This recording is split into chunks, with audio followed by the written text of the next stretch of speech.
Hi, welcome to the Property Playbook. I'm your host, Peter Carlseen, and we are talking with subject matter experts to make our clients the smartest people in the room. Today, we're joined with Tommy Linnik from PowurPBC. Thank you for coming on, Tommy, and we're going to talk a little bit today about solar. Thank you so much for having me. I really appreciate it. Of course. What got you into solar? Well, at the time, it was close to 10 years ago. It was an industry that was kind of on a rocket ship. And I was just coming out of San Diego State for going to school for sales and sales management. And it was just kind of one of those things that I somewhat just transitioned into just naturally. And it's been a wild ride ever since. I mean, it's been such a fruitful career, but also fulfilling, knowing that we're fighting back against a power that is trying to always shut us down and reduce our payments and things like that. So I get a lot of satisfaction out of it for sure. Awesome. You've seen a lot of industry changes over the last 10 years then. You've seen companies come up and go down and consolidate. And I mean, what hasn't changed, to be honest? We experienced pretty much the last 2 years were probably the hardest years I've ever had in solar. It's been very challenging for a lot of companies, California specifically, but some of the big name like SunPower, the original American manufacturer, and bankrupt. Sonova, bankrupt. And all of it is because we kind of have two things hitting us at once. So we have interest rates rising, and we also have policies changing. And when California, with the net metering change that happened in 2023, a lot of California solar companies, unfortunately, just met their demise because of it.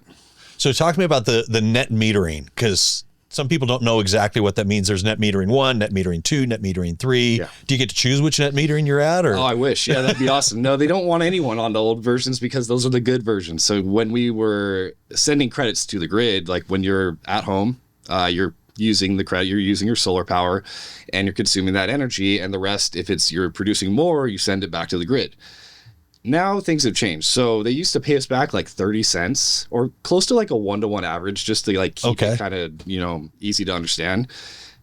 They would pay that for every credit that we send back, and we would get to carry that over to the next months and months after. And at the end of the year, you get a true up statement where either you owe the utility or they owe you. Yes. Now they're never going to pay you full credit for that. Once you go over, then they just pay you what they pay for the power. So you're never going to make money on the utility. But that is completely gone now. So what happened was they transitioned to what's called net billing tariff. That is not net metering. We get paid, it used to be around 30 cents, as I was saying, and now it's about 3. So we don't want to give them anything because we don't get paid back anything. And that's why the last 2 years transitioning to battery storage, we're also adding more to the cost of the system while interest rates are going up. And it's hard for, the lower income or like just everyday average person that wants to get solar. It makes it harder and out of reach for them. Whereas if you have a $500 electric bill, it's probably going to make sense regardless. Got it. Okay.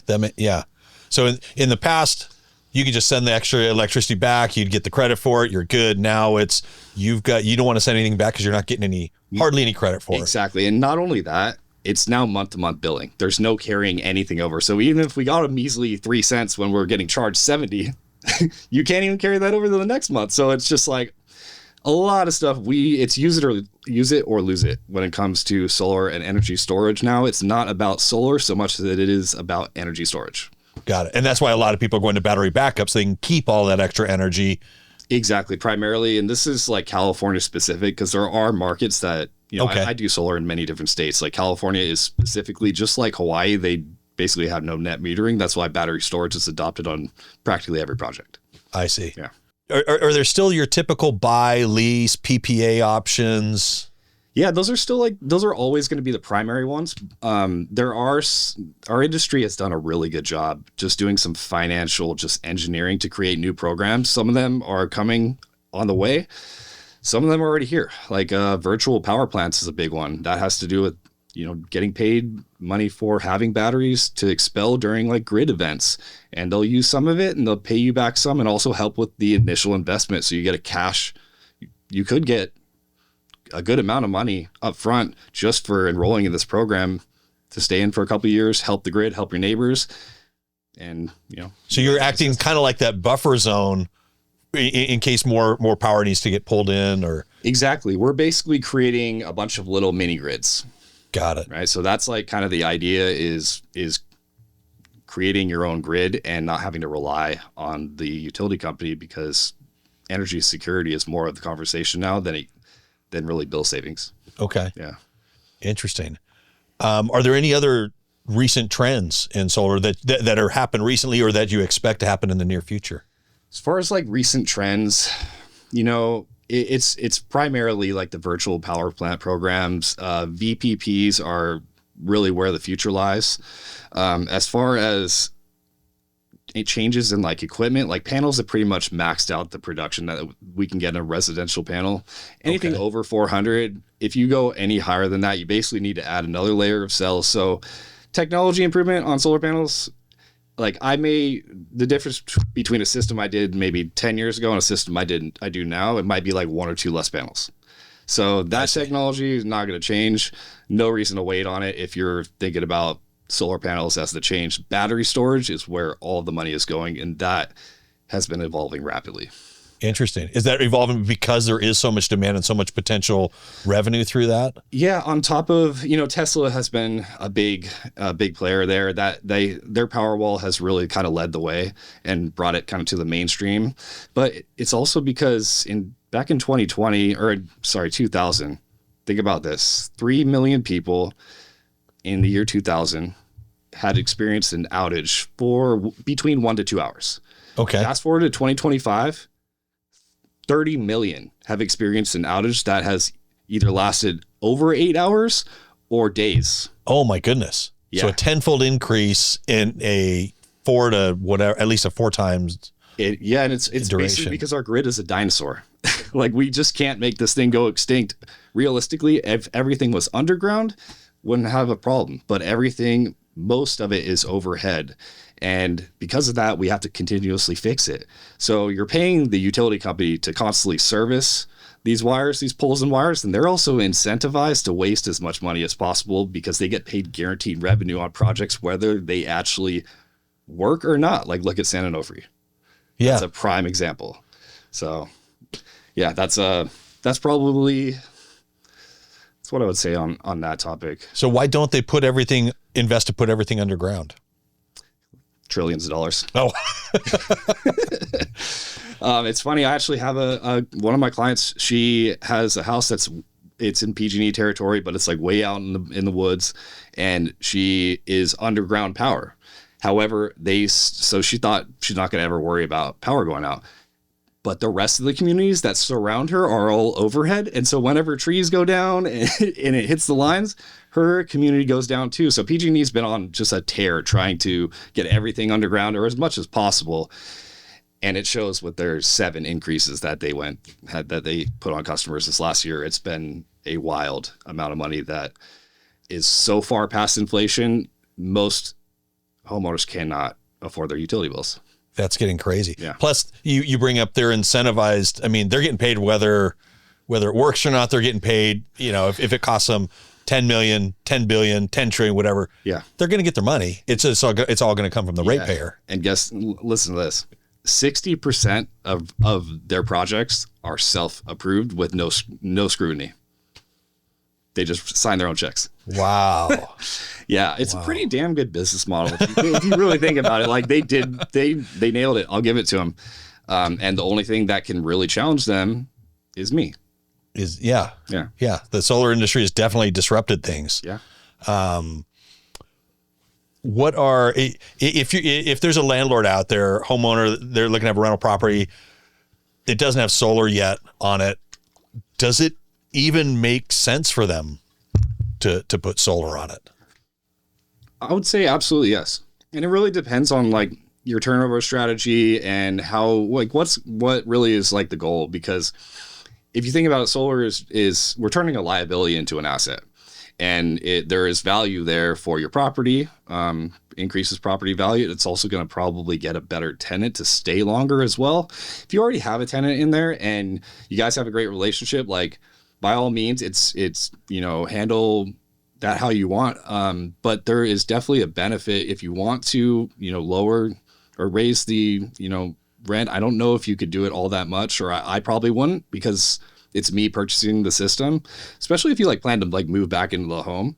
It's an investment. Exactly. Or if you plan to sell it, like that's your investment, and it's going to be up to you on how you want to work with your tenant on it. But let's say you have a tenant going out and you want to probably get a little bit more for your property for rent. Yeah. That's an ideal way to do so. Knowing that, like, look, San Diego, an average bill used to be like $150. That was pretty average. Now I'm seeing $1,000 bills in the summertime, like regular with normal size houses. Good grief. It's wild. So almost any solar is going to make sense 100% of the time for almost everyone. As long as we have the right battery storage to match, it's going to probably keep a better tenant too. The federal tax incentive, 30%, it's pretty much out the window now. Kaput. Yeah. It's kaput. Is there any benefit? Are there any other benefits or incentives that people can take advantage of? Well, as far as the VPP programs are a big one, that's for sure. There's also state incentives, like things like SGIP, that's self-generation incentive program. They have different incentives depending on, many different classifications, but it's primarily around battery storage. And in the major 3 utilities the investor owns, like PG&E, SDG&E, SCE, Edison, you have to have batteries. Like if you don't, you basically need to be using all of your power during the daytime, or it's completely all wasted. You consider it wasted. Got it. And then you'll still be pulling power from the grid. And they're going to charge you a lot. Yeah. So you need storage. It's 100%. Do not get a system without storage. If you were ever thinking about that, call me first. Got it. I will explain why. Yeah. But so you in California, you absolutely need it. In some of the municipalities, the little ones, you don't really need it. Okay. Because they still have, some of them have differing programs with kind of like a net metering. They will pay you back some pay back very little. It's kind of similar to PG&E. You might want a battery there. But yeah, it's a little bit trickier because they're a lot less normally than what these 3 cost. Yeah. Now, with regulations change all the time. Yeah. I mean, and sometimes we'll know about it weeks or months ahead of time. Sometimes it's pretty quick. Would it probably make sense to take a look at battery storage, even if you're not, in an SDG&E or PG&E kind of territory? Yeah. I mean, I 100% don't even like to offer systems without batteries now. Okay. No matter where you are, because of what I was mentioning earlier about the grid outages, and with AI coming onto the grid. Oh my gosh, Peter. I didn't even think about that. Oh my gosh. We have a grid that can't even handle what we have right now. Yeah. Can you imagine in 10xing that with no time to prepare anything? This grid is going to be going down more and for longer periods of time.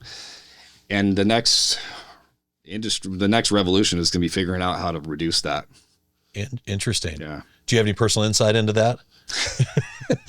I have been trying to look into data centers, but they're surprisingly sketchy. The way that they operate, they don't. It's a weird little industry, a weird way that they operate, and a lot of the neighborhoods and communities that they're in hate them because there's like constant ringing, and they use so much AC to keep those things cool that it's like hundreds of AC units just constantly buzzing. Got it. Yeah. That's about as much as I have on that, though. I'm not too adept at that. Okay. Yeah. Well, kind of going back into the personal side of this, I know you've worked with several of my clients, and one in particular seemed to be very set on a different company, very loyal to that company, and I advised him. I said, hey, just talk to Tommy, just at least get a second opinion. What's the worst that can happen? And they came back and they were super excited at the prospect of having you do the system for, better quality, better pricing, all that kind of stuff. Yeah. What does it take for someone to get an opinion or an estimate or a price on getting solar? I mean, realistically, if anyone is interested, you could reach out to me at any time via email, you can find me I'm Solar Pro Tommy at pretty much everything. Reach out to me there. That's my email as well, solarprotommy@gmail.com. Reach out for a quote. It's very simple. The process is very 1, 2, 3. I basically have like a 15-minute conversation, 5 to 15 minutes. and we kind of learn about the goals and see like where the energy usage is. I'll get the utility bill. I'm going to plot every single thing so we know exactly how much they're using, especially like the times of day that they're using. If you're in a time of day billing structure, you have to know that, because we need to overcompensate for those, the high tier that used to be a tiered structure. Now it's flipped on the side when everyone's home 4 to 9 p.m. most of the time. Yeah. Triple charge. Yeah. Right? So we need to worry about that a lot. That's something that I specialize in, and also making sure that every possible incentive that is out there is going to be received for the homeowner. Fantastic. So, Solar Pro Tommy at pretty much everywhere. Pretty much. Yeah. If you want to find me on LinkedIn, it's Tommy Linnik. I think the last thing I didn't even mention the last 2 steps. Okay. Yeah. Go ahead. The last 2. So after that, we have initial consultation, meet up for like a presentation, either Zoom or in person, whatever the homeowner prefers. And then, we sign docs and get things rolling. That's really all there is to it. It's a simple process. And yeah, that's awesome. And one thing I really do appreciate about you and a lot of the professionals I work with, you're not a high pressure, one of the worst financial decisions I've made was I bought, well, I don't know if it's the worst one, but I bought a Kirby vacuum cleaner, right? Back in door to door. It was door to door. Yeah, it was door to door back in 2000 or 2001 maybe. And it was just such a high pressure experience. I didn't know how else to get rid of the person. Now, granted, I still have that vacuum cleaner today. It's probably beast. Yeah. It still works, and you could, it's a beast, but that caused a lot of issues in the short term when I bought that. So it's great to know that, working with professionals that are not there to beat you over the head with, you got to buy this, you got to buy it. But it's more, you take a more consultative approach. Hey, this is what probably makes sense. Always in that person's, the ball's always in their court. Yeah. If it's not a win-win-win, like a win for me, a win for the homeowner, a win for the environment, I won't do it. And it's not like the beginning of starting out in the industry where you're trying to get your first couple sales, figure out how the installs work. Way past that now, hundreds of installs across the nation. So I make sure that if it's got to be a win for everyone involved. And also like unfortunately, a lot of like the black eye that the solar industry has had has kind of been the door-to-door industry. Yeah. Because it's the mindset of, if you don't get the sale inside that home, you're never going to get that sale. Whereas I do a lot of stuff virtually now, and people don't buy like that anymore. Like people are educated.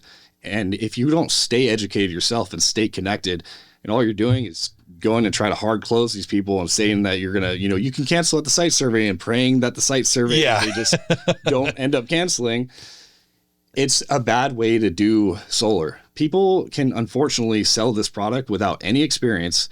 And in California, in any of the 3 major utilities, you need to learn how electrochemistry works with batteries. It takes time to learn this stuff. 10 years and I still learn stuff every single day. That's good. So I don't want to put down the door-to-door industry. I like those people. I think they're hustlers, and I've done it myself. But get other opinions if you are thinking about just going with that guy that you spoke to that 5 minutes ago that signed a contract with you.